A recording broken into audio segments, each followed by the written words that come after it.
சிறிய ஒரு விளம்பர இடைவேளையை தொடர்ந்து இணைந்திருக்கின்றோம். இன்றைய நாளுக்குரிய பத்திரிகைகள் பார்வையோடு இன்றும் கைவசம் 4 பத்திரிகைகள் இருக்கின்றன. முதலிலே ஈழநாட்டு பத்திரிகை கண்ணோட்டத்தோடு இணைந்திருக்கலாம். இன்றைய நாளுக்குரிய ஈழநாட்டு பத்திரிகையின் பிரதான தலைப்பிடலாக 118 உறுப்பினர்களின் ஆதரவின்றி முதலமைச்சர் பதவியேற்பு இல்லை, விஜய்க்கு தமிழக ஆளுநர் திட்டவட்டமான பதில். தமிழக சட்டப்பேரவை தேர்தலில் 108 இடங்களை கைப்பற்றி தனிப்பெரும் கட்சியாக உருவெடுத்த போதிலும் தமிழக வெற்றி கழக தலைவர் விஜயை பதவியேற்குமாறு அழைக்க ஆளுநர் ஆர்லேகர் மீண்டும் மறுப்பு தெரிவித்திருக்கின்றார். ஆட்சி அமைப்பதற்கான உரிமை கோரி நேற்று முன்தினம் ஆளுநரை சந்தித்த விஜய் நேற்று மீண்டும் ஆளுநர் ஆர்லேகரை சந்தித்து கலந்துரையாடினார். இதன் போது காங்கிரஸ் கட்சியின் 5 உறுப்பினர்களுடன் சேர்த்து மொத்தம் 113 எம்எல்ஏக்களின் ஆதரவு தமக்கு இருப்பதாக விஜய் தரப்பில் எடுத்துரைக்கப்பட்டது. எனினும் விஜய்க்கு பதவி பிரமாணம் செய்து வைக்க ஆளுநர் இணக்கம் தெரிவிக்கவில்லை என தெரிய வருகின்றது. 234 இடங்களை கொண்ட தமிழக சட்டப்பேரவையில் ஆட்சி அமைப்பதற்கு 118 உறுப்பினர்களின் ஆதரவு அவசியமாகும். தனிப்பெரும் கட்சியாக தவிக உருவெடுத்திருந்தாலும் தேவையான 118 உறுப்பினர்களின் ஆதரவை உத்தியோகபூர்வமாக உறுதிப்படுத்தாமல் ஆட்சி அமைக்க அழைப்பு விடுக்க முடியாது என ஆளுநர் ஆர்லேகர் மீண்டும் திட்டவட்டமாக கூறியிருக்கின்றார். ஆளுநரின் இந்த நிலைப்பாட்டினால் விஜயின் பதவியேற்பு நிகழ்வு மேலும் தாமதமடைந்துள்ளது. எஞ்சியுள்ள 5 உறுப்பினர்களின் ஆதரவை திரட்டுவதற்காக தாவேக தரப்பு ஏனைய கட்சிகளுடன் தீவிர பேச்சுவார்த்தைகளில் ஈடுபட்டிருக்கின்றது. அதேவேளை ஆளுநரின் இந்த தாமதம் மற்றும் நிபந்தனைகள் குறித்து அரசியல் விமர்சகர்கள் மத்தியில் மாறுபட்ட கருத்துக்கள் நிலவி வருகின்றன. தமிழகத்தில் புதிய அரசு அமைவதில் நீடித்து வரும் இந்த இழுபறி நிலையால் அரசியல் களம் மேலும் சூடு பிடித்திருக்கின்றது என்று இன்றைய நாளுக்குரிய பிரதான தலைப்பிடல் ஈழநாட்டு பத்திரிகையில் இடம்பெற்றிருக்கிறது. தொடர்ச்சியாக ஏனைய முற்பக்க செய்திகளுக்குள் விஜயை பதவியேற்பதற்கு அனுமதிப்பதே ஜனநாயகம், ஆளுநரின் நடவடிக்கைகளுக்கு அரசியல் தலைவர்கள் கண்டனம். தமிழக சட்டப்பேரவை தேர்தலில் 108 இடங்களை கைப்பற்றி பெரும்பான்மை பலத்துடன் தனிப்பெரும் கட்சியாக உருவெடுத்திருக்கின்ற தாவேக தலைவர் விஜயை ஆட்சி அமைக்க ஆளுநர் அழைக்காதமைக்கு பல்வேறு தரப்பினரும் கண்டனம் தெரிவித்து வருகின்றனர் என்ற அந்த செய்தியோடு தமிழக ஆளுநருக்கு எதிராக இன்று மாபெரும் போராட்டம். தமிழக வெற்றி கழகம் ஆட்சி அமைக்க தடையாக செயற்படுவதாக குற்றம் சாட்டி ஆளுநரையும் மத்திய பாஜக அரசையும் கண்டித்து இன்று முற்பகல் 11 மணிக்கு தமிழகம் முழுவதும் மாவட்ட தலைநகரங்களில் மாபெரும் கண்டன ஆர்ப்பாட்டம் நடைபெறும் என தமிழ்நாடு காங்கிரஸ் தலைவர் செல்வ பெருந்தகை அறிவித்திருக்கின்றார் என்ற அந்த செய்தியோடு காணாமல் ஆக்கப்பட்ட ஒரு விவகாரம் அதி உணர்வு பூர்வமான ஒரு பிரச்சனை. வடக்கு மாகாண ஆளுநர் கருத்து. வடக்கு மாகாணத்தில் காணாமல் ஆக்கப்பட்டோரின் விவகாரம் என்பது வெறும் அரசு திணைக்களங்களின் கோப்புகளில் உறங்கும் நிர்வாக செயல்முறை அல்ல. அது ஆயிரக்கணக்கான குடும்பங்களின் ஆறாத கண்ணீரும் நீண்ட கால காத்திருப்பும் விவரிக்க முடியாத துயரமும் கலந்த மிக உணர்வு பூர்வமான மனிதாபிமான பிரச்சனையாகும் என வடக்கு மாகாண ஆளுநர் வேதநாயகன் குறிப்பிட்டிருக்கின்றார் என்ற அந்த செய்தியும் பிரசுரமாக இருக்கிறது. தொடர்ச்சியாக செய்திகளுக்குள் சர்வதேச ரீதியில் இலங்கைக்கு ராஜதந்திர நெருக்கடி அபாயம், டிலான் பெரேரா எச்சரிக்கை என்ற தலைப்பிடலோடு ஒரு செய்தியும் தையிட்டி விகாரை பகுதியை பார்வையிட்டார் யாழ் ஆயர். தையிட்டி பகுதியில் தமிழ் மக்களின் காணிகளை ஆக்கிரமித்து சட்டவிரோதமாக அமைக்கப்பட்டுள்ளதாக கூறப்படும் விகாரை பகுதியை யாழ் மறை மாவட்ட ஆயர் கலாநிதி ஜஸ்டின் பேனாட் ஞான பிரகாசம் ஆண்டகை நேற்று முன்தினம் மாலை நேரில் சென்று பார்வையிட்டிருக்கின்றார் என்ற அந்த செய்தியோடு ஃப்ரைட் ரைஸ் பிரியாணி விலை உயர்வு என்ற தலைப்பிடலோடு ஒரு கட்டமிடப்பட்ட செய்தியும் பிரசுரமாக்கி இருக்கிறது. அந்த செய்தியை பார்க்கையில் ஃப்ரைட் ரைஸ் பிரியாணி மற்றும் நாசிகூரான் ஆகியவற்றின் விலையை நேற்று நள்ளிரவு முதல் 25 ரூபாவினால் அதிகரிக்க முடிவு செய்துள்ளதாக உணவக உரிமையாளர்கள் சங்கம் தெரிவித்திருக்கின்றது. இதேவேளை லாப்ஸ் எரிவாயுவை பயன்படுத்தி நடாத்தப்படும் சிற்றுண்டி சாலைகளில் சாதாரண தேநீர் மற்றும் பால் தேநீரின் விலைகளும் அதிகரிக்கப்பட்டுள்ளதாக சிற்றுண்டி சாலை உரிமையாளர்கள் சங்கத்தின் தலைவர் கர்சன ருக்ஷான் தெரிவித்திருக்கின்றார். லாப்ஸ் எரிவாயுவை பயன்படுத்தும் சிற்றுண்டி சாலைகளில் ஒரு சாதாரண தேநீரின் விலை 5 ரூபாவினாலும் பால் தேநீரின் விலை 10 ரூபாவினாலும் அதிகரிக்கப்பட்டிருக்கின்றது. அத்துடன் சிற்றுண்டி வகைகளின் விலைகள் 5 ரூபாவினால் அதிகரிக்கப்பட்டுள்ள போதிலும் முட்டை ரொட்டி மற்றும் பரோட்டாக்களின் விலைகளில் மாற்றம் இல்லை என கர்சன ருக்ஷான் மேலும் வலியுறுத்தி இருக்கின்றார் என்ற அந்த செய்தியும் இங்கே பிரசுரமாக இருக்கிறது. தொடர்ச்சியாக செம்மணி மன்னிக்கவும், செம்மணி மனித புதைகுழியிலிருந்து 4 எண்புக்கூடுகள் புதிதாக அடையாளம் என்ற தலைப்பிடலோடு ஒரு புகைப்படம் தாங்கிய செய்தியும் 80 கோடி ரூபாய்க்கும் மேல் மாயம், ஜனாதிபதியும் அரசும் நித்திரையில், நாமல் ராஜபக்ச கடும் சாடல் போன்ற தலைப்பிடலோடு செய்திகள் இங்கே பிரசுரமாக இருக்கிறது. இவைதான் இன்றைய நாளுக்குரிய ஈழநாடு பத்திரிகையினுடைய முற்பக்க செய்திகளாக இருக்கிறது. தொடர்ச்சியாக உட்பக்க செய்திகளுக்குள் விஜய் ஆட்சி அமைக்க முடியாது, திமுக தடை போடாது, மு.க. ஸ்டாலின் கூறுகின்றார். தமிழக வெற்றி கழகம் ஆட்சி அமைக்க திராவிட முன்னேற்ற கழகம் எந்த வகையிலும் இடையூறாக அமையாது என அந்த கட்சியின் தலைவர் மு.க. ஸ்டாலின் தெரிவித்திருக்கின்றார். இந்திய ஆங்கில நாளிதழ் ஒன்றுக்கு வழங்கிய செவியில் அவர் இதனை குறிப்பிட்டிருக்கின்றார். அத்துடன் அரசியலமைப்பு நெருக்கடி அல்லது மற்றொரு தேர்தலை திராவிட முன்னேற்ற கழகம் விரும்பவில்லை என்றும் அவர் குறிப்பிட்டிருக்கின்றார் என்ற அந்த செய்தி இங்கே பிரசுரமாகி இருக்கிறது. தொடர்ச்சியாக செய்திகளுக்குள் விஜயின் மாபெரும் சாதனை சந்திரிக்க வாழ்த்து என்ற தலைப்படலோடு ஒரு செய்தியும், அனிரவை போல் பொய் கூறி ஆட்சிக்கு வந்துள்ளார் விஜய், சாமர சம்பத் எம்பி கூறுகின்றார். இலங்கையில் உள்ள தற்போதைய அரசாங்கம் எப்படி பொய்களை அள்ளி வீசி ஆட்சிக்கு வந்ததோ அதே போன்றுதான் தமிழ்நாட்டில் விஜயும் பொய்களை அள்ளி வீசி ஆட்சிக்கு வந்திருக்கின்றார். இறுதியில் அவருக்கு ஆட்சியை கொண்டு செல்ல முடியுமாக இருக்குமோ என்று தெரியவில்லை என்று புதிய ஜனநாயக முன்னணி பாராளுமன்ற உறுப்பினர் சாமர சம்பத் தெரிவித்திருக்கின்றார் என்ற அந்த செய்தியோடு, டெங்கு நோய் பரவல் மீண்டும் தீவிரம், அபாய வலயங்களாக 6 மாவட்டங்கள். நாடு முழுவதும் டெங்கு நோய் மீண்டும் தீவிரமாக பரவி வருவதாகவும் இந்த ஆண்டில் இதுவரை 13 பேர் டெங்கு நோயால் உயிரிழந்துள்ளதாகவும் தேசிய டெங்கு கட்டுப்பாட்டு பிரிவு தெரிவித்திருக்கின்றது. தேசிய டெங்கு கட்டுப்பாட்டு பிரிவின் பதில் பணிப்பாளர் மருத்துவர் கபில கண்ணங்கரா மே 4ஆம் திகதி வரையான தரவுகளின்படி நாடு முழுவதும் 26,071 டெங்கு நோயாளர்கள் பதிவாகியுள்ளதாக தெரிவித்திருக்கின்றார். தற்போது 4 மாகாணங்களில் நோய் தொற்றுகள் அதிகரித்து வரும் போக்கு காணப்படுவதாக குறிப்பிடப்பட்டுள்ளது. அதற்கமைய கொழும்பு, கம்பகா, களுத்துறை, அம்பாந்தோட்டை, மாத்தறை மற்றும் ரத்தினபுரி மாவட்டங்களில் அதிக எண்ணிக்கையிலான தொற்றுகளுடன் அபாய வலயங்களாக அடையாளம் காணப்பட்டிருக்கின்றன என்ற அந்த செய்தி இங்கே பிரசுரமாக இருக்கிறது. தொடர்ச்சியாக லாப்ஸ் எரிவாயு விலை அதிகரிப்பு நேற்று முன்தினம் நள்ளிரவு முதல் அமுலுக்கு வரும் வகையில் லாப் சமையல் எரிவாயு விலையை அதிகரிப்பதற்கு தீர்மானிக்கப்பட்டிருக்கின்றது. இதன்படி 12.5 கிலோகிராம் நிறையுடைய எரிவாயு கொள்கலனின் விலை 545 ரூபாவால் அதிகரிக்கப்பட்டிருக்கின்றது. முன்னதாக 5700 ரூபாவாக இருந்த இதன் புதிய விலை 6245 ரூபாவாகும். 5 கிலோகிராம் எரிவாயு கொள்கலன் விலையானது 220 ரூபாவால் அதிகரிக்கப்பட்டிருக்கின்றது. முன்னதாக 2280 ரூபாவாக இருந்த இதன் புதிய விலை 2500 ரூபாவாக விற்பனை செய்யப்பட இருக்கின்றது என்ற அந்த செய்தியும், ரங்க ராஜபக்சவின் மரணம் குறித்து ஆதாரத்துடனேயே நான் பேசினேன், போலீஸ் நிலையத்தில் சாட்சியங்களுடன் முன்னிலையாக தயார் என்கிறார் கம்மன் பிள்ளை என்ற தலைப்படலோடு ஒரு செய்தியும், மேற்கு ஆசிய பதற்றம், இலங்கை ஆழ்ந்த கவலை போன்ற செய்திகளும் இங்கே பிரசுரமாக இருக்கிறது. தொடர்ச்சியாக இன்றைய நாளுக்கு ஈழநாடு பத்திரிகை ஆசிரியர் தலையங்கமாக இலங்கை பாராளுமன்றத்தில் விஜய் என்ற தலைப்படலோடு பத்திரிகை ஆசிரியர் தலையங்கம் இடம்பெற்றிருக்கிறது. தொடர்ச்சியாக ஜோசப் விஜய் அவர்களுக்கு ஒரு திறந்த மடல் என்ற தலைப்படலோடு ஒரு கட்டுரை கோபாலகிருஷ்ண காந்தி அவர்களினுடைய கட்டுரையாக இங்கே பிரசுரமாகி இருக்கின்றது. தொடர்ச்சியாக செய்திகளுக்குள் ஒரு நாட்டின் அபிவிருத்திக்கு கிராம அபிவிருத்தி அடித்தளம், யாழ் அரசாங்க அதிபர் தெரிவிப்பு என்ற தலைப்பிடலோடு ஒரு செய்தி, தமிழீழ விடுதலை இயக்கத்தின் தலைவர் ஸ்ரீ சபாரத்னத்தின் 40வது ஆண்டு நினைவு தினம் என்ற தலைப்பிடலோடு பல்வேறு புகைப்படங்கள் தாங்கிய செய்தியும் இங்கே பிரசுரமாக இருக்கிறது. தொடர்ச்சியாக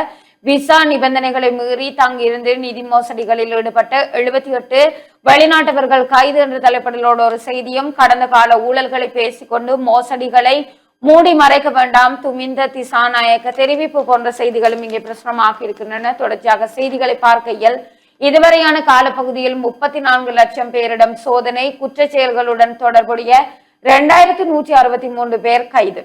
நாடளாவிய ரீதியில் முன்னெடுக்கப்பட்டு வரும் விசேட சோதனை நடவடிக்கைகளுக்கு அமைய 34 லட்சம் பேர் இதுவரை சோதனைக்குட்படுத்தப்பட்டுள்ளதுடன் இதன் போது பல்வேறு குற்ற செயல்களுடன் தொடர்புடையவர்கள் என அடையாளம் காணப்பட்ட 2163 சந்தேக நபர்கள் கைது செய்யப்பட்டுள்ளதாக உதவி போலீஸ் அத்தியட்சகர் போலீஸ் ஊடக பேச்சாளர் எப்யூ உட்லர் தெரிவித்திருக்கின்றார் என்ற அந்த செய்தியும், திருமலை அபிவிருத்தி தொடர்பில் உயர் ஸ்தானிகர்களுடன் ஆராய்வு என்ற தலைப்பிடலோடு ஒரு புகைப்படம் தாங்கிய செய்தி, மாகாண கல்வி அபிவிருத்தி தொடர்பில் கலந்துரையாடல் என்ற தலைப்பிடலோடு இன்னொரு புகைப்படம் தாங்கிய செய்தியும் இங்கே பிரசுரமாக இருக்கிறது. தொடர்ச்சியாக யுத்த காலத்திலும் இல்லாத தடைகள், திருமலை கருமலையூற்றில் ஏன் ஜனாதிபதிக்கு இம்ரான் எம்பி அவசர கடிதம் என்ற தலைப்பிடலோடு இன்னொரு செய்தியும் இங்கே பிரசுரமாகி இருக்கிறது. தொடர்ச்சியாக இன்றைய நாளுக்குரிய ஈழநாடு பத்திரிகையினுடைய இறுதி பக்க செய்திகளுக்குள் மீண்டும் மின் கட்டணம் உயர்ந்தால் ஏற்றுமதி துறை முடங்கும் அபாயம், உற்பத்தியாளர்கள் எச்சரிக்கை. இலங்கையில் பவர் வீலிங் எனப்படும் மின்சார விநியோக சீர்திருத்தங்களை நடைமுறைப்படுத்தாமல் ஏற்றுமதி தொழிற்சாலைகள் மீது மீண்டும் மின்சார கட்டண உயர்வை திணிப்பது நாட்டுக்கு பாரிய பொருளாதார பின்னடைவை ஏற்படுத்தும் என ஏற்றுமதி உற்பத்தியாளர்கள் எச்சரித்திருக்கின்றனர் என்ற அந்த செய்தியும், தனியார் பஸ் துறையில் பாரிய மாற்றம், மின்சார பஸ் சேவை விரைவில் ஆரம்பம் என்ற தலைப்பிடலோடு ஒரு செய்தி, களுகங்கை பாலத்தில் விபத்து, 9 பேர் மயிரிழையில் தப்பினர் போன்ற செய்திகளும் இன்றைய நாளுக்குரிய ஈழநாட்டு பத்திரிகையினுடைய முக்கிய செய்திகளாக பிரசுரமாக இருக்கின்றன. தொடர்ச்சியாக நாங்கள் வலம்புரி பத்திரிகை கண்ணோட்டத்தோடு இணைந்திருக்கலாம். வலம்புரி நாளிதழுடைய பிரதான தலைப்பு செய்தியாக தோண்ட தோண்ட வெளிவரும் சிறுவர்களின் எலும்புக்கூடுகள், செம்மணி மனித புதைகுழியில் பதற வைக்கும் மர்மங்கள். செம்மணி மனித புதைகுழியில் புதிதாக 4 சிறுவர்களது மனித எலும்புக்கூட்டு தொகுதிகள் நேற்று அடையாளம் காணப்பட்டிருக்கின்றன. தொடர்ச்சியாக இந்த செய்தியை பார்க்கும்போதும் செம்மணி மனித புதைகுழியின் 3ஆம் கட்ட அகழ்வு பணியின் 10ஆம் நாள் அகழ்வு பணி நேற்று வியாழக்கிழமை யாழ் மாவட்ட நீதவான் எஸ் லலின்குமார் முன்னிலையில் நடைபெற்றது. அதன்போது ஏற்கனவே அடையாளம் காணப்பட்டிருந்த எலும்புக்கூடுகளில் 2 எலும்புக்கூட்டு தொகுதிகள் அகழ்ந்து எடுக்கப்பட்டுள்ளதுடன் 4 சிறுவர்களது எலும்புக்கூட்டு தொகுதிகளும் புதிதாக அடையாளம் காணப்பட்டு அவற்றை சுத்தம் செய்யும் பணிகள் முன்னெடுக்கப்பட்டு வருகிறது. அதன் அடிப்படையில் இதுவரையான காலப்பகுதியில் செம்மணி மனித புதைகுழியில் 259 எலும்புக்கூட்டு தொகுதிகள் அடையாளம் காணப்பட்டுள்ள நிலையில் அவற்றில் 254 மனித எலும்புக்கூட்டு தொகுதிகள் முழுமையாக அகழ்ந்தெடுக்கப்பட்டமை குறிப்பிடத்தக்கது.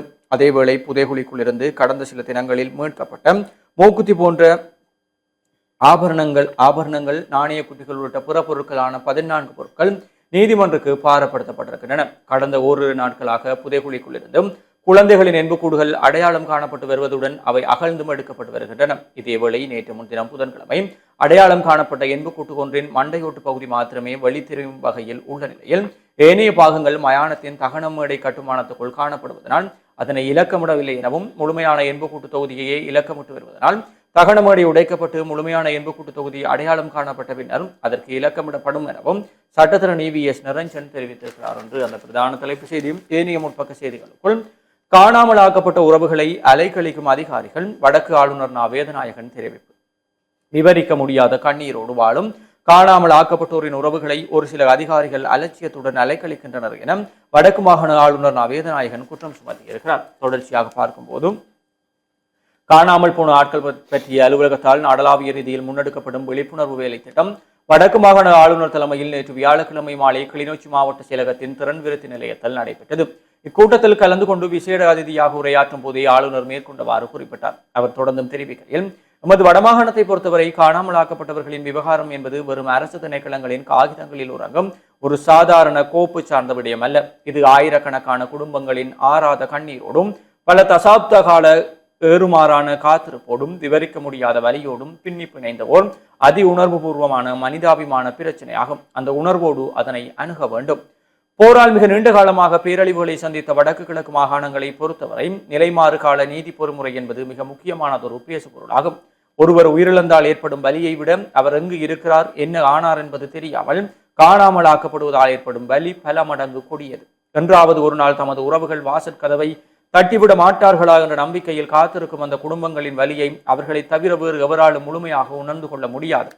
நிலைமாறு கால நீதி பொறிமுறையில் ஏனைய அலுவலகங்கள் இழப்பீடுகளை வழங்குவது மற்றும் இவ்வாறான சம்பவங்கள் மீள நிகழாமையை உறுதிப்படுத்துவது போன்ற கட்டமைப்பு சார்ந்த விடயங்களை கையாளுகின்றன. ஆனாலும் இந்த காணாமல் போன ஆட்கள் பற்றிய அலுவலகம் மாத்திரமே மனித உயிர்களுடன் உணர்வுகளுடனும் நேரடியாக தொடர்புபடும் தளத்தில் இயங்குகிறது. இந்த வேறுபாட்டையும் இதன் ஆழத்தையும் அதிகாரிகள் முழுமையாக புரிந்து கொண்டால்தான் இன்றைய இந்த விழிப்புணர்வு செயலமர்வின் உண்மை நோக்கத்தை உங்களால் உள்வாங்க முடியும். காணாமல் ஆக்கப்பட்டோருக்கு என்ன நடந்தது என்பதை கண்டறிந்து அந்த குடும்பங்களுக்குரிய நீதியை பெற்றுக் கொடுக்கும் பொறிமுறை ஒருபுறம் சுயாதீனமாக நடைபெற்றுக் கொண்டிருக்கிறது. ஆனால் அதற்கு சமாந்திரமாக எமது நிர்வாக கட்டமைப்பு இந்த குடும்பங்களுக்கு ஆற்ற வேண்டிய கடமைகளை சரிவர செய்துள்ளதா என நாம் ஒரு கணம் சுயபரிசோதனை செய்து பார்க்க வேண்டும். துயரங்களால் துவண்டு போய் எமது அரசு அலுவலகங்களின் படிகளை நாடி வரும் அந்த மக்களை நாம் அவர்களுக்குரிய கௌரவத்துடன் நடத்தினோமா?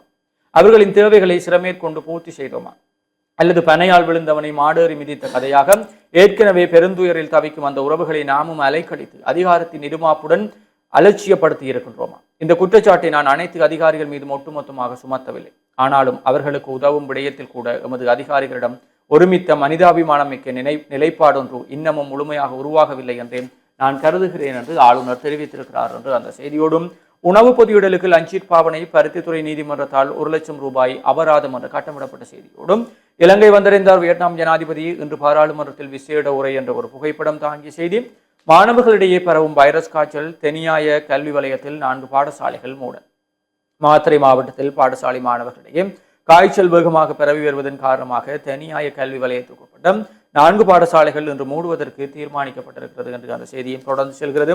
5000 அமெரிக்க டாலர்களை தாண்டிய தனிநபர் வருமானம் என்ற செய்தியும் 40 நாடுகளின் பயணிகளுக்கு 30 நாட்கள் இலவச விசா என்ற செய்திகளும் வலம்புரி நாளிதழுடைய முற்பக்க செய்திகளாக இருக்கிறது. தொடர்ச்சியாக நாளிதழுடைய உட்பக்க செய்திகளுக்குள் காப்போத சாதாரண தர பரீட்சை பெறுபவர்கள் இன்று வெளியாகும். கல்வி பொதுதராதர சாதாரண தர பரீட்சை முடிவுகள் இன்று 8ஆம் தேதி அதிகாரப்பூர்வமாக வெளியிடப்படும் என இலங்கை பரீட்சைகள் திணைக்களம் அறிவித்திருக்கிறார்கள் என்று அந்த செய்தியும் மீண்டும் மின்சார கட்டண உயர்வு, ஏற்றுமதி துறை முடங்கும் அபாயம், உற்பத்தியாளர்கள் எச்சரிக்கை. இலங்கையில் பவர் வீலிங் எனப்படும் மின்சார விநியோக சீர்திருத்தங்களை நடைமுறைப்படுத்தாமல் ஏற்றுமதி தொழிற்சாலைகள் மீது மீண்டும் மின்சார கட்டண உயர்வை திணிப்பது நாட்டுக்கு பாரிய பொருளாதார பின்னடைவை ஏற்படுத்தும் என ஏற்றுமதி உற்பத்தியாளர்கள் தெரிவித்திருக்கிறார்கள். செய்தியும் தோல் புற்றுநோயாளர்கள் சடுதியாக அதிகரிப்பு. நாட்டில் தோல் புற்றுநோயினால் பாதிக்கப்படுவோரின் எண்ணிக்கை சடுதியாக அதிகரித்து வருவதாக சுகாதாரத்துறை எச்சரிக்கை விடுத்திருக்கிறார்கள் என்று அந்த ஒரு செய்தி. விளையாட்டு செய்திகளுக்குள் பஞ்சாபை வீழ்த்தி முதலிடத்துக்கு முன்னேறியது சன்ரைசர்ஸ் ஹைதராபாத் என்ற ஒரு செய்தியும், வாகன இலக்க தகடுகள் அச்சிடும் பணி மீள ஆரம்பம் என்ற ஒரு செய்தியும் காணப்படுகிறது. 2 ஆண்டுகளின் பின் டாலரின் பெறுமதி 324 ரூபாவை கடந்தது. இலங்கையின் வெளிநாட்டு இருப்புக்கு பாரிய அச்சுறுத்தல் என்ற ஒரு செய்தியோடும் வெளிநாட்டு செய்திகளுக்குள் பதவியேற்பு ஒத்திவைப்பு. தமிழகத்தின் அடுத்த முதலமைச்சராக தமிழக வெற்றி கழகத்தின் தலைவர் விஜய் பதவியேற்கும் பாதையில் நேற்று முன்தினம் புதன்கிழமை மாலை எதிர்பாராத விதமாக ஒரு தடை ஏற்பட்டிருக்கிறது என்று அந்த செய்தியோடும் விஜய் ஆட்சி அமைக்க இடையூறாக இருக்க மாட்டோம் மு க ஸ்டாலின் பச்சை கொடி என்ற ஒரு செய்தி. தென்கொரியாவுடன் இணையும் எண்ணமில்லை, அரசமைப்பு சட்டத்தை திருத்தியது வடகொரியா என்ற ஒரு செய்தியோடும் ஹார்மோஸ் நீரிணையை உடனடியாக திறக்க வேண்டும், ஈரான் வெளிவிவகார அமைச்சிடம் சீனா வலியுறுத்து என்ற செய்திகளும் வெளிநாட்டு செய்திகளாக காணப்படுகிறது. உள்நாட்டு செய்திகளுக்குள் சீரணி நாகபூசணி அம்பாள் புகழ்பாடும், அஞ்சுதலை குடைக்காரி இருவட்டு வெளியீடு என்ற ஒரு புகைப்படம் தாங்கிய செய்தி. அதே போல கால்நடைகள் திருட்டு வாழ்வாதாரம் பாதிப்பு, கால்நடை உரிமையாளர்கள் கவலை.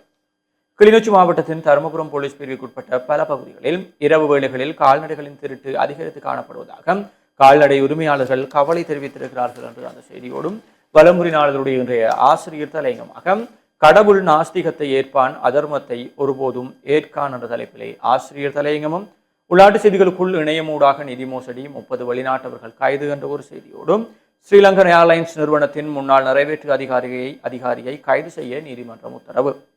2 நாட்களுக்கு முன்னர் நீதிமன்றத்தால் பிணையில் விடுவிக்கப்பட்ட ஸ்ரீலங்கன் ஏர்லைன்ஸ் நிறுவனத்தின் முன்னாள் பிரதம நிறைவேற்று அதிகாரி கபில சந்திரசேனவை கைது செய்ய நீதிமன்றத்தில் முன்னிலைப்படுத்துமாறும் கொழும்பு நீதவான் நீதிமன்றம் உத்தரவிட்டிருக்கிறது. பிரதிவாதி பிணை நிபந்தனைகளை மீறியுள்ளார் என்ற அடிப்படையில் லஞ்சம் அல்லது ஊழல் குற்றச்சாட்டுகள் குறித்த விசாரணை ஆணைக்குழு விடுத்த கோரிக்கையை பரிசீலித்த பின்னர் கொழும்பு பிரதான நீதிபதி அசங்க எஸ் போதரகம நேற்று இந்த உத்தரவை பிறப்பித்திருக்கிறார் என்று அந்த செய்தியோடும் பிரித்தானிய பிரஜை இலங்கையில் கைது என்ற ஒரு கட்டமிடப்பட்ட செய்தியும், புதைகள் தோண்டிய 2 கந்தலாயில் கைது என்ற செய்தியும் காணப்படுகிறது. தொடர்ச்சியாக பெரும்பான்மை பலத்தை நிரூபியுங்கள், 2வது நாளாகவும் விஜயை திருப்பி அனுப்பினார் ஆளுநர் என்ற ஒரு செய்தியோடும் பெரும்பான்மையை பேரவையில் தான் நிரூபிக்க வேண்டும், ராஜ்பவனில் அல்ல, கமலஹாசன் காட்டம் என்ற ஒரு செய்தியும் காணப்படுகிறது. அதே போல முனைவர் சா மனோன்மணி அவர்களுடைய உழுதுண்டு வாழ்வார் என்ற வெள்ளி நற்சிந்தனை கட்டுரையும் வலம்புரியிலே பிரசுரமாக இருக்கிறது. இவைதான் வலம்புரி நாளிதழுடைய இன்றைய முதன்மை செய்திகளாக இருக்கிறது. தொடர்ச்சியாக உதயன் நாளிதழின் செய்திகளோடு இணைந்திருக்கலாம். இன்றைய நாளுக்குரிய உதயன் பத்திரிகையின் பிரதான தலைப்பிடலாக பழைய முறையில் மாகாண தேர்தல் உயர்மட்டத்தில் ஆராய்வு. மாகாண சபை தேர்தலை பழைய முறையில் நடாத்துவதற்கான தற்காலிக ஏற்பாடு ஒன்றை கொண்டு வருவது தொடர்பில் சட்டமா அதிபர் திணைக்களமும் தேர்தல்கள் ஆணைக்குழுவும் ஆராய இருக்கின்றன. மாகாண சபை தேர்தல் தொடர்பில் ஆராய்ந்து விதப்புரைகளை முன்வைப்பதற்கான விசேட செயற்குழு நாடாளுமன்ற கட்டட தொகுதியில் நேற்று முன்தினம் கூடியது. இதன்போது மாகாண சபை தேர்தலை நடாத்துவதற்கான விதப்புரைகளை முன்வைப்பதற்கான குழு இதுவரை 3 தடவைகள் கூடிய போதிலும் எவ்வித முன்னேற்றமும் ஏற்படவில்லை என்று அந்த குழுவின் உறுப்பினரான சாணக்கியன் எம்பி தெரிவித்தார். மாகாண சபை தேர்தலை நடாத்துவதற்கான சட்ட சிக்கல்கள், அந்த சட்ட சிக்கல்களை தீர்ப்பதற்கான வழிமுறைகள் தொடர்பில் அறிக்கை வழங்குமாறு கோரிய சட்டமா அதிபர் திணைக்களம் அத்தகைய அறிக்கை எதையும் வழங்கவில்லை என்றும் சாணக்கியன் எம்பி குற்றம் சாட்டினார். நாடாளுமன்ற உறுப்பினர்களான மனோ கணேசன், நிசாம் காரியப்பர் மற்றும் ரஞ்சித் மத்தும பண்டார் ஆகியோர் சாணக்கியனின் கூற்றை ஆமோதித்தனர். இதையடுத்தே மாகாண சபை தேர்தலை பழைய முறையில் நடத்துவதற்கான தற்காலிக ஏற்பாடு ஒன்றை கொண்டு வருவது தொடர்பில் சட்டமா அதிபர் திணைக்களமும் தேர்தல்கள் ஆணைக்குழுவும் ஆராய இருக்கின்றன. சட்டமா அதிபர் திணைக்களத்தில் அழைப்புக்கு அமைய எதிர்வரும் 21ஆம் தேதி இந்த கலந்துரையாடல் நடைபெற இருக்கின்றது என்று இன்றைய நாளுக்குரிய உதயன் பத்திரிகையின் பிரதான தலைப்பிடல் அமைந்திருக்கிறது. தொடர்ச்சியாக ஏனைய முற்பக்க செய்திகளுக்குள் 40 நாடுகளுக்கு விசா விலக்கு இலங்கை அரசு அதிரடி. 40 நாடுகளைச் சேர்ந்த மக்கள் விசா இல்லாமல் இலங்கைக்கு பயணம் மேற்கொள்ள முடியும் என்று பொது பாதுகாப்பு அமைச்சர் ஆனந்த் விஜயபால தெரிவித்திருக்கின்றார் என்ற அந்த செய்தியோடு அவசர கால சட்டம் மீண்டும் நீடிப்பு என்ற தலைப்பிடலோடு ஒரு கட்டமிடப்பட்ட செய்தியும் பிரசுரமாகி இருக்கிறது. நாட்டில் கடந்த சில மாதங்களாக அமுலில் இருந்து வரும் அவசர கால சட்டம் மேலும் நீடிக்கப்பட்டிருக்கின்றது. சபாநாயகர் ஜகத் விக்ரமரத்ன தலைமையில் நாடாளுமன்றம் நேற்று கூடியது. இதன் போது 139 மேலதிக வாக்குகளினால் அரசு அவசர கால சட்டம் நீடிக்கப்பட்டிருக்கின்றது என்ற அந்த செய்தியும் இங்கே பிரசுரமாக இருக்கிறது. தொடர்ச்சியாக செய்திகளுக்குள் திஸ்ஸ விகாரை போராட்டம் 36 பேருக்கு எதிரான வழக்கை முன்கொண்டு செல்ல தீர்மானம், சாட்சியங்களை பெறுமாறு மன்று உத்தரவு என்ற தலைப்படலோடு ஒரு செய்தியும், திருமுருகண்டியில் சோகம், ரயிலுடன் மோதி ஆணொருவர் பலி. முல்லைத்தீவு திருமுருகண்டி பகுதியில் நேற்று முன்தினம் இரவு ரயிலுடன் மோதி ஆணொருவர் உயிரிழந்திருக்கின்றார் என்ற அந்த செய்தியும், முள்ளிவாய்க்கால் நினைவேந்தல் யாழ் பல்கலைக்கழகத்தில் குருதி கொடை என்ற தலைப்பிடலோடு ஒரு செய்தியும், எரிவாயு விலையேற்ற எதிரொலி, சிற்றுண்டிகளும் விலை உயர்வு போன்ற செய்திகளும் இங்கே பிரசுரமாக இருக்கின்றன. தொடர்ச்சியாக செய்திகளை பார்க்கையில் செம்மணி மனித புதைகுழியில் குழந்தைகளின் 80 தொகுதிகள் தொடர்ச்சியாக அகழ்வு என்ற தலைப்பிடலோடு ஒரு கட்டமிடப்பட்ட செய்தியும், நயினாதீவு நாகபூசணி ஆலய உண்டியல் உடைத்து ரூபாய் 21 லட்சம் திருட்டு, 2 சிறுவர்கள் உட்பட 3 கைது போன்ற செய்திகளும் இன்றைய நாளுக்குரிய உதயன் பத்திரிகையினுடைய முற்பக்க செய்திகளாக பிரசுரமாகி இருக்கின்றன. தொடர்ச்சியாக உட்பக்க செய்திகளை பார்க்கையில் அமெரிக்காவுக்கு செலுத்தும் $6,26,755 மாயம், சிஐடியினர் நீதிமன்றத்தில் தெரிவிப்பு.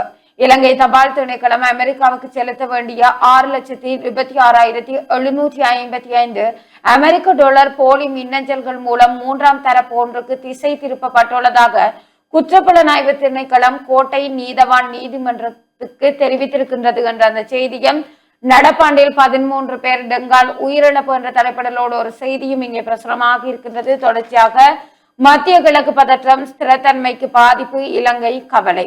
மத்திய கிழக்காசிய பிராந்தியத்தில் அண்மை காலங்களாக அதிகரித்து வரும் வன்முறைகள் மற்றும் எரிசக்தி நிலையங்கள் மீதான தாக்குதல்கள் பிராந்திய அமைதிக்கும் உலகளாவிய விநியோக சங்கிலிக்கும் பெரும் சவாலாக அமைந்துள்ளதாக இலங்கை தெரிவித்திருக்கின்றது என்ற அந்த செய்தியோடு, மின்சார பேருந்து திட்டத்தினை நடைமுறைப்படுத்த தீர்மானம் என்ற தலைப்பிடலோடு ஒரு செய்தியும், நாட்டில் அதிகரித்து வரும் தோல் புற்றுநோயாளர்கள்.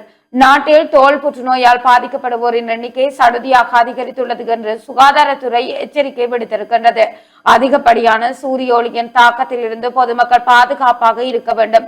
நாட்டில் ஆண்டுதோறும் சுமார் 35,000 தோல் புற்றுநோயாளர்கள் இனம் காணப்படுகின்றனர். கிட்டத்தட்ட 15,000 உயிரிழப்புகள் ஏற்படுகின்றன. தினமும் சராசரியாக 100 புதிய நோயாளர்கள் அடையாளம் காணப்படுவது நோயின் தீவிரத்தன்மையை காட்டுகின்றது. சூரிய ஒளி மிக தீவிரமாக இருக்கும் காலை 10 மணி முதல் மாலை 4 மணி வரையான காலப்பகுதியில் நேரடியாக வெயிலில் செல்வதை தவிர்க்க வேண்டும் எனவும் தெரிவித்திருப்பதாக அந்த செய்தியோடு, மெட்ரோ பஸ் திட்டத்தால் ரூபாய் 7 பில்லியன் வீணடிப்பு, தனியார் பேருந்து உரிமையாளர்கள் சங்கம் தெரிவிப்பு என்ற தலைப்பிடலோடு ஒரு செய்தியும் இங்கே பிரசுரமாக இருக்கிறது. தொடர்ச்சியாக வடக்கு கிழக்கில் புழுதி விதைப்பு நெற்செய்தியாளர்கள் இலவச காப்பீடு பெறுவதில் நெருக்கடி, நாடாளுமன்றத்தில் எடுத்துரைப்பு. வடக்கு மற்றும் கிழக்கு மாகாணங்களில் புழுதி விதைப்பு முறையை பின்பற்றும் நெற்செய்தியாளர்கள் கமத்தொழில் காப்புறுதி சபையினால் வழங்கப்படுகின்ற இலவச காப்பீட்டை பெறுவதில் பல்வேறு நெருக்கடிகளுக்கு முகம் கொடுத்து வருகின்றனர் என்று நாடாளுமன்ற உறுப்பினர் துரைராசா ரவிகரன் தெரிவித்திருக்கின்றார் என்ற அந்த செய்தியோடு, அதிக வருமானத்தை பெற்றுத்தரும் சந்தையில் அடிப்படை வசதி இல்லை, நவீனமயப்படுத்த கோரிக்கை என்ற தலைப்படலோடு ஒரு செய்தியும் இங்கே பிரசுரமாகி இருக்கின்றது. தொடர்ச்சியாக இன்றைய நாளுக்குரிய உதயன் பத்திரிகை ஆசிரியர் தலையங்கமாக இலங்கையை விழுங்கும் இணைய மோசடிகள் என்ற தலைப்பிடலோடு இங்கே பத்திரிகை ஆசிரியர் தலையங்கம் இடம்பெற்றிருக்கிறது. தொடர்ச்சியாக செய்திகளை பார்க்கையில் அரச நிறுவனங்கள் மறுசீரமைப்பு உலக வங்கி தொழில்நுட்ப ஆதரவு. இலங்கையின் அரசு நிறுவனங்களை மறுசீரமைத்தல் மற்றும் நவீனமயமாக்கல் பணிகளுக்கு உலக வங்கி தனது முழுமையான ஒத்துழைப்பை வழங்க முன்வந்திருக்கின்றது என்ற அந்த செய்தியோடு இறக்குமதி சோளத்திற்கு பண்ட வரி அதிகரிப்பு போன்ற செய்திகளும் இங்கே பிரசுரமாக இருக்கிறது. தொடர்ச்சியாக செய்திகளை பார்க்கையில் ஆளுநர்களின் கீழான ஆட்சி முறை மாகாணங்களுக்கு முறையற்றது, பௌரல் அமைப்பு சுட்டிக்காட்டுகின்ற தலைப்பிடலோடு ஒரு செய்தியும், நீதித்துறையின் சுதந்திரத்தில் ஜனாதிபதி தலையிடுகின்றார், சட்டத்தரணிகள் சங்கம் கண்டனம் போன்ற செய்திகளும் இங்கு பிரசுரமாக இருக்கின்றன. தொடர்ச்சியாக செய்திகளை பார்க்கையில் தன்னிச்சையான தீர்மானங்களினால் தனிமைப்படுத்தப்படும் இலங்கை, டிலான் பெரேரா தெரிவிப்பு. இலங்கை அரசாங்கத்தின் தன்னிச்சையான தீர்மானங்கள் மற்றும் முறைகேடான டெண்டர் நடைமுறைகள் காரணமாக சர்வதேச ரீதியில் இலங்கை ராஜதந்திர நெருக்கடிகளை சந்திக்க நேரிடும் என முன்னாள் அமைச்சர் டிலான் பெரேரா எச்சரிக்கை விடுத்திருக்கின்றார் என்ற அந்த செய்தியும் இங்கே பிரசுரமாக இருப்பதனை காணக்கூடியதாக இருக்கிறது. தொடர்ச்சியாக யாழில் ஆடை வடிவமைத்தல் கண்காட்சியும் விற்பனையும் என்ற தலைப்பிடலோடு இங்கே ஒரு புகைப்படம் தாங்கிய செய்தியும், சாவகச்சேரிக்கு புதிய கணக்காளர் தெரிவு என்ற தலைப்பிடலோடு இன்னொரு செய்தியும் இங்கே பிரசுரமாக இருப்பதனை காணக்கூடியதாக இருக்கிறது. தொடர்ச்சியாக செய்திகளுக்குள் வாகன இலக்க தகடுகள் ஜூன் முதல் அச்சிடும் பணி ஆரம்பம் என்ற தலைப்பிடலோடு ஒரு செய்தியும், எதிர்வரும் 11ஆம் தேதி முதல் காங்கேசன் துறை கொழும்பு இடையே ஜாழ்தேவி ரயில் சேவை மீள ஆரம்பம். எதிர்வரும் 11ஆம் தேதி திங்கட்கிழமை முதல் காங்கேசன் துறை கொழும்பு கோட்டைக்கு இடையிலான ஜாழ்தேவி ரயில் சேவை மீள ஆரம்பிக்க இருக்கின்றது என்ற அந்த செய்தியோடு தாவேக தலைவர் விஜய்க்கு பெரும்பான்மை இல்லை, ஆளுநர் விளக்கம் போன்ற செய்திகளும் இன்றைய நாளுக்குரிய உதயன் பத்திரிகையினுடைய முக்கிய செய்திகளாக பிரசுரமாக இருப்பதனை காணக்கூடியதாக இருக்கிறது. தொடர்ச்சியாக நாங்கள் தினக்குரல் பத்திரிகை கண்ணோட்டத்தோடு இணைந்திருக்கலாம். தினக்குரல் நாளினுடைய பிரதான தலைப்பு செய்தியாக காணாமல் ஆக்கப்பட்டோரின் உறவுகளின் கண்ணீருக்கு அரசு நிச்சயம் நீதியை தரும். வடமாகாண ஆளுநரின் வேதநாயகன் உண்மையை கண்டறியும் விசாரணை நிற்காது, மனித புதைகுழி அகழ்வுக்கு பூரண ஒத்துழைப்பு என்று அந்த செய்தி பிரதான தலைப்பு செய்தியாக பிரசுரமாக இருக்கிறது. அதே போல ஏனைய முற்பக்க செய்திகளுக்குள் நாட்டில் பெண்களுக்கு எதிரான சைபர் குற்றங்கள் அதிகரிப்பு, 3 வருடங்களில் 12,000 முறைப்பாடுகள் என்ற ஒரு செய்தியும், கட்டமிடப்பட்ட செய்திகளாக சித்துப்பாத்தி இந்துமயான தகனமேடைக்கு கீழ் 80 தொகுதிகள் என்ற ஒரு செய்தி, அதே போல செம்மணி மனித புதைகுழி அகழ்வில் குழந்தையின் 80 தொகுதிகளும் மீட்பு என்ற ஒரு செய்தியோடும், நாட்டில் வாழ்க்கை செலவு அதிகரிப்பு, ஒரு தனிநபரின் செலவு 16,690 ரூபாவாக அதிகரிப்பு என்ற செய்தியோடும், சுற்றுலாத்துறையை மேம்படுத்த 40 நாடுகளின் இலவச பயணிகளுக்கு இலவச விசா என்று தினக்குரல் நாளுடைய முற்பக்க செய்திகள் காணப்படுகிறது. தொடர்ச்சியாக உட்பக்க செய்திகளுக்குள் தரம் 6 மாணவர் சேர்க்கை 2ஆம் கட்ட மேன்முறையீடு இன்று முதல் ஆரம்பமாகிறது. 2025ஆம் ஆண்டு தரம் 5 புலமை பரிசில் பரீட்சை பெறுபவர்களின் அடிப்படையில் 2026ஆம் கல்வியாண்டிற்கான தரம் 6 மாணவர்களை பாடசாலையில் அனுமதிப்பதற்கான 2ஆம் கட்ட மேன்முறையீடுகளை பொறுப்பேற்கும் பணிகள் இன்று முதல் ஆரம்பமாகும் என கல்வி அமைச்சர் அறிவித்திருக்கிறார்கள் என்று அந்த செய்தியும், காப்புறுதி சபையின் சுற்றறிக்கையில் மாற்றத்தை ஏற்படுத்தி புழுதி விதைப்பு மேற்கொள்வோரின் நெருக்கடியை நீக்குக என்ற ஒரு செய்தியும் பிரசுரமாக இருக்கிறது. தொடர்ச்சியாக பொதுமக்களின் கட்டட பணிகளுக்காக பூநகரி பிரதேச சபை நியாய விலையில் மணல் விநியோகத்தில் ஈடுபடுகிறது. தவிசாளர் தெரிவிப்பு. பூநகரி பிரதேச சபையினால் வடமாகாண ஆளுநரின் ஆலோசனையின் பெயரில் பொதுமக்களுக்கு நியாயமான விலையில் கட்டட வேலைக்கான மணல் விநியோகிக்கப்பட்டு வருவதாகவும், கடந்த சில மாதங்களில் யாழ் மாவட்டத்திற்கு 224 டிராக்டர் மணல் விநியோகிக்கப்பட்டுள்ளதுடன் பூநகரி பிரதேச சபை எல்லைக்குள் 54 டிராக்டர் மணல் விநியோகிக்கப்பட்டுள்ளதாகவும் பிரதேச சபையின் தவிசாளர் தெரிவித்திருக்கிறார் என்ற செய்தியோடும், டித்வா புயலால் பாதிக்கப்பட்ட 50 குடும்பங்களுக்கு உலருணவு பொதிகள் வழங்கி வைப்பு என்ற புகைப்படம் தாங்கிய செய்தியும் காணப்படுகிறது.